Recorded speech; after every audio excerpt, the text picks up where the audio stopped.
ಸ್ನೇಹಿತರೆ ನಮಸ್ತೆ. ನಾಡು ನುಡಿ ಯೂಟ್ಯೂಬ್ ಚಾನಲ್ಗೆ ನಿಮಗೆಲ್ಲ ಸ್ವಾಗತ. ಸ್ನೇಹಿತರೆ, ಕರ್ನಾಟಕ ರಾಜ್ಯ ಸರ್ಕಾರ ಈಗ ಗೃಹಲಕ್ಷ್ಮಿ ಯೋಜನೆಯಲ್ಲಿ ಮೇಜರ್ ಅಪ್ಡೇಟನ್ನು ಮಾಡಿದೆ ಅಂತ ಹೇಳ್ಬೋದು. ಗೃಹಲಕ್ಷ್ಮಿ ಯೋಜನೆಯಲ್ಲಿ ಮೇಜರ್ ಅಪ್ಡೇಟ್ ಮಾಡುವುದರ ಮೂಲಕ ರಾಜ್ಯದ ಮಹಿಳೆಯರಿಗೆ ಈಗ ಕರ್ನಾಟಕ ರಾಜ್ಯ ಸರ್ಕಾರ ಆಘಾತಕಾರಿ ಸುದ್ದಿಯನ್ನು ಕೊಟ್ಟಿದೆ. ಸ್ನೇಹಿತರೆ, ಮುಖ್ಯಮಂತ್ರಿ ಸಿದ್ದರಾಮಯ್ಯ ಅವರ ಸರ್ಕಾರ ನೀಡಿರುವ ಮಾಹಿತಿಯ ಪ್ರಕಾರ ಸುಮಾರು 2,13,000 ಮಹಿಳೆಯರ ಹೆಸರನ್ನು ಈಗ ಗೃಹಲಕ್ಷ್ಮಿ ಯೋಜನೆಯಿಂದ ಡಿಲೀಟ್ ಮಾಡಲಾಗಿದೆ. ಹಾಗಾದರೆ ಯಾವ ಮಹಿಳೆಯರ ಹೆಸರನ್ನು ಗೃಹಲಕ್ಷ್ಮಿ ಯೋಜನೆಯಿಂದ ಡಿಲೀಟ್ ಮಾಡಲಾಗಿದೆ ಅನ್ನೋದರ ಬಗ್ಗೆ ಸಂಪೂರ್ಣ ಮಾಹಿತಿಯನ್ನು ಈ ವಿಡಿಯೋದಲ್ಲಿ ನಾವು ನಿಮಗೆ ತಿಳಿಸಿಕೊಡ್ತೀವಿ. ವಿಡಿಯೋ ತುಂಬ ಇನ್ಫಾರ್ಮೇಟಿವ್ ಆಗಿದೆ, ಎಲ್ಲೂ ಸ್ಕಿಪ್ ಮಾಡದೆ ನೋಡಿ. ಹಾಗೂ ಈ ಮಾಹಿತಿಯನ್ನು ಪ್ರತಿಯೊಬ್ಬ ಮಹಿಳೆಯರಿಗೆ ಶೇರ್ ಮಾಡಿ. ಸ್ನೇಹಿತರೆ, ಕರ್ನಾಟಕ ರಾಜ್ಯ ಸರ್ಕಾರದ ನಿಯಮದ ಪ್ರಕಾರ ಗೃಹಲಕ್ಷ್ಮಿ ಯೋಜನೆಯ ಹಣವನ್ನು BPL ಕಾರ್ಡನ್ನು ಹೊಂದಿರುವ ಮಹಿಳೆಯರು ಮಾತ್ರ ಪಡೆದುಕೊಳ್ಳಬಹುದು.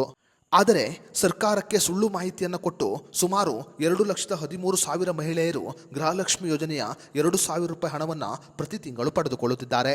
ಸದ್ಯ ರಾಜ್ಯ ಸರ್ಕಾರ ಈಗ ಸಮೀಕ್ಷೆಯನ್ನ ಮಾಡಿದ್ದು ಸುಮಾರು 2,13,000 ಮಹಿಳೆಯರ ಹೆಸರನ್ನ ಈಗ ಗೃಹಲಕ್ಷ್ಮಿ ಯೋಜನೆಯಿಂದ ಡಿಲೀಟ್ ಮಾಡಲಾಗಿದೆ.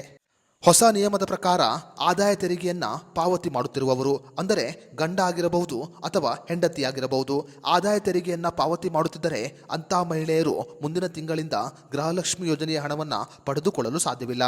ಇನ್ನು ಎರಡನೇದಾಗಿ GST ಪಾವತಿ ಮಾಡುತ್ತಿರುವವರು, ಅಂದರೆ ಗಂಡ ಆಗಿರಬಹುದು ಅಥವಾ ಹೆಂಡತಿಯಾಗಿರಬಹುದು, ಸಣ್ಣ ಪುಟ್ಟ ವ್ಯವಹಾರವನ್ನು ಮಾಡುತ್ತಿದ್ದು ಪ್ರತಿ ವರ್ಷ ಅಥವಾ ಪ್ರತಿ ತಿಂಗಳು GST ಪಾವತಿ ಮಾಡುತ್ತಿದ್ದರೆ ಅಂತಹ ಮಹಿಳೆಯರು ಮುಂದಿನ ತಿಂಗಳಿಂದ ಗೃಹಲಕ್ಷ್ಮಿ ಯೋಜನೆಯ ಹಣವನ್ನು ಪಡೆದುಕೊಳ್ಳಲು ಸಾಧ್ಯವಿಲ್ಲ.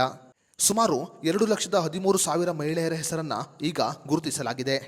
ಅದರ ಹೊರತಾಗಿ ಸ್ವಂತ ಬಿಸ್ನೆಸ್ ಅನ್ನು ಮಾಡುತ್ತಿರುವವರು ಮತ್ತು ಸರ್ಕಾರಿ ಕೆಲಸದಲ್ಲಿರುವ ಮಹಿಳೆಯರು ಕೂಡ ಗೃಹಲಕ್ಷ್ಮಿ ಯೋಜನೆಯ ಹಣವನ್ನು ಪಡೆದುಕೊಳ್ಳುತ್ತಿರುವುದು ಈಗ ರಾಜ್ಯ ಸರ್ಕಾರದ ಗಮನಕ್ಕೆ ಬಂದಿದೆ. ಗಂಡ ಅಥವಾ ಹೆಂಡತಿ ಸ್ವಂತ ವ್ಯವಹಾರವನ್ನು ಮಾಡುತ್ತಿದ್ದು ಆ ವ್ಯವಹಾರದಿಂದ ಸಾಕಷ್ಟು ಪ್ರಮಾಣದಲ್ಲಿ ಆದಾಯವನ್ನು ಗಳಿಸುತ್ತಿದ್ದರೆ ಅಂಥ ಮಹಿಳೆಯರ BPL ರೇಷನ್ ಕಾರ್ಡುಗಳನ್ನು ರದ್ದು ಮಾಡಲು ಈಗ ಆದೇಶವನ್ನು ಹೊರಡಿಸಲಾಗಿದೆ. ಯಾವ ಕುಟುಂಬದ BPL ರೇಷನ್ ಕಾರ್ಡುಗಳು ರದ್ದಾಗುತ್ತದೆಯೋ ಅಂಥ ಕುಟುಂಬದ ಮನೆಯ ಯಜಮಾನಿಯರು ಇನ್ನು ಮುಂದೆ ಗೃಹಲಕ್ಷ್ಮಿ ಯೋಜನೆಯ ಹಣವನ್ನು ಪಡೆದುಕೊಳ್ಳಲು ಸಾಧ್ಯವಿಲ್ಲ. ಸ್ನೇಹಿತರೆ, ಕರ್ನಾಟಕ ರಾಜ್ಯ ಸರ್ಕಾರ ಗೃಹಲಕ್ಷ್ಮಿ ಯೋಜನೆಯಲ್ಲಿ ಮಾಡಿರುವ ಈ ಬದಲಾವಣೆಯ ಬಗ್ಗೆ ನಿಮ್ಮ ಅನಿಸಿಕೆ, ಅಭಿಪ್ರಾಯವನ್ನು ನಮಗೆ ಕಮೆಂಟ್ ಬಾಕ್ಸ್ನಲ್ಲಿ ತಿಳಿಸಿ.